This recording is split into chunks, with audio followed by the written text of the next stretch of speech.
नमस्ते, माझ्या अन्नपूर्णा व अक्षय कर्मयोगिनी या यूट्यूब चॅनलमध्ये मी अनिता रमेश तोडकर माळी तुमचे सहर्ष स्वागत करते। माझ्या पोस्टमध्ये हिरव्या आंब्यापासून जी लुंजी बनवलेली होती ती विदर्भीय पद्धतीची होती।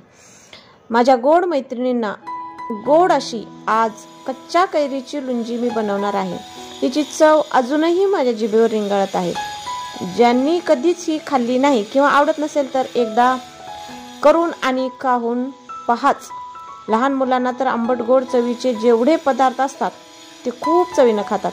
पहिल्यांदा खाणारे सुद्धा चवीनेच खातील अशी ही माझ्या स्टाईलची अप्रतिम चवीची लुंजी। चला पाहूया। लुंजी करण्या अगोदर मी आज शेंगदाणे, जवस, खोबरं यांच्या चटण्या करून घेतल्या।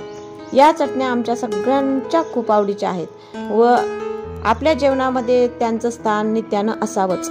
पोटभर नाही तर बोटभर चटणी खाल्लीच पाहिजे। चटण्या करून झाल्या आहेत, चला लुंजी करूयात। कैरी छोटीच होती तरीही लुंजी करावीशी वाटली।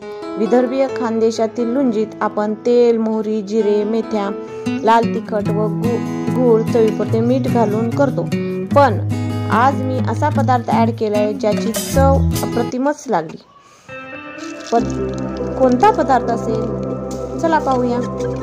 प्रथम पातेल्यात तेल घालून मोहरी, जिरे, मेथ्या, हिंग, लाल तिखट व घरी बनवलेला अनेक पदार्थास उपयोगात येणारा चाट मसाला घातला।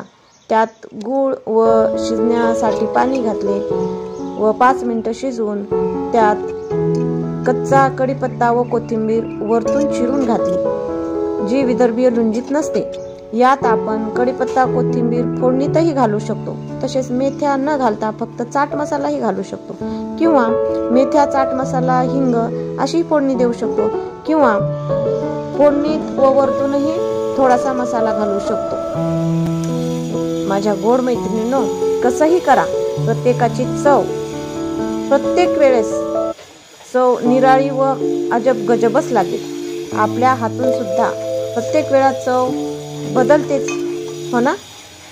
खरंच ही लुंजी जर आवडली असेल तर चॅनलला सबस्क्राईब करून घ्या, जेणेकरून तुम्हाला असेच नवनवीन व्हिडिओ पाहता येतील। भेटू लवकरच। धन्यवाद।